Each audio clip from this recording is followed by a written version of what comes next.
Ukraine ramps up operations as dam destruction blame game unfolds.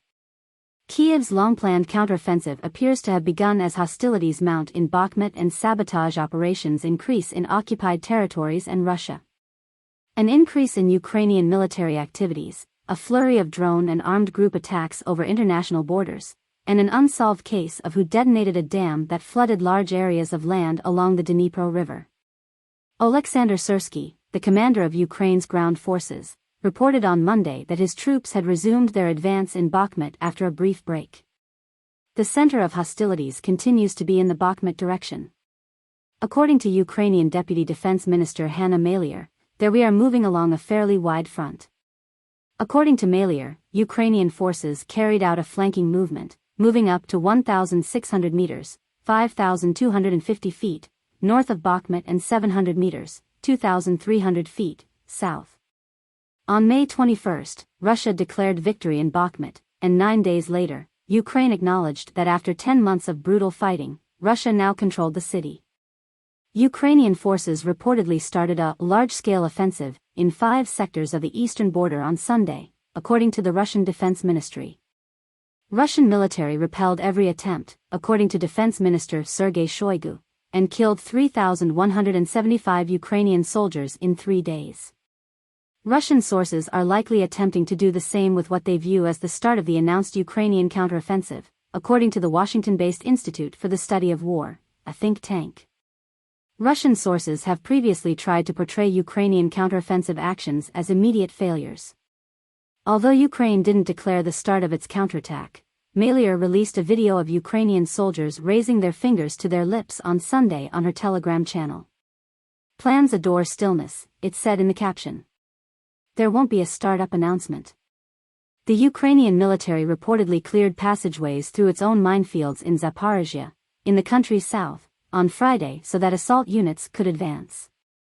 Additionally, Volodymyr Zelensky, the president of Ukraine, stated, "We are ready for the counteroffensive" in an interview with the Wall Street Journal. "We firmly believe that we will succeed. I don't know how long this will take. To be honest, it could go in different ways. Completely different. But we are going to do this," Zelensky said. Asked what the counterattack would look like, U.S. Special Forces Commander Colonel Seth Crumrich told Al Jazeera, "I think you'll get a spoiling attack or a distraction attack. And then you'll get 1 or 2 major punches. But I think we have to be careful not to oversell the counteroffensive. It is only 12 battalions. There's only so much you can do with that. I think we're going to see small to mid-size gains." NATO military trainers have prepared 9 of Ukraine's 12 mechanized battalions, and they will likely lead the counterattack. Another indication that the counteroffensive was underway might have been a rise in sabotage activities. An anti-Putin Russian paramilitary group known as the Russian Volunteer Corps said that the second phase of its operations started on June 1. It published video that appeared to show its soldiers in Shebekino, a Russian town 6 kilometers, 2.8 miles, from the Ukrainian border. It also took responsibility for a raid that occurred on May 24 in the Belgorod region of Russia. A town approximately 3.5 kilometers, 1.7 miles, from the Ukrainian border known as Novaya Tavolzhanka is where the Freedom of Russia Legion soldiers can be seen attacking Russian fortifications in geolocated video.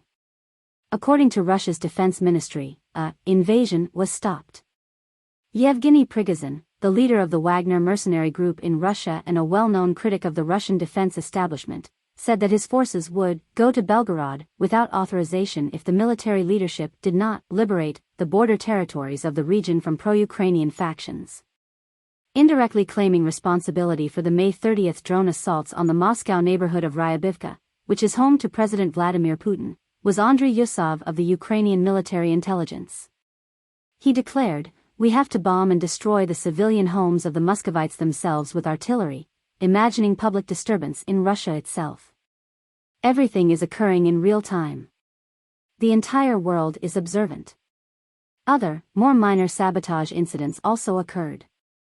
According to the occupation governor of the region, Ukraine may have shelled the port of Berdyansk in Zaporizhzhia, which is controlled by Russia. A video that was uploaded to Telegram on Friday by Vladimir Rogov showed a cloud of gray smoke coming from one of the port buildings. A Russian supporter was killed by a car bomb on the same day in the Zaporizhia region's Mykolivka town.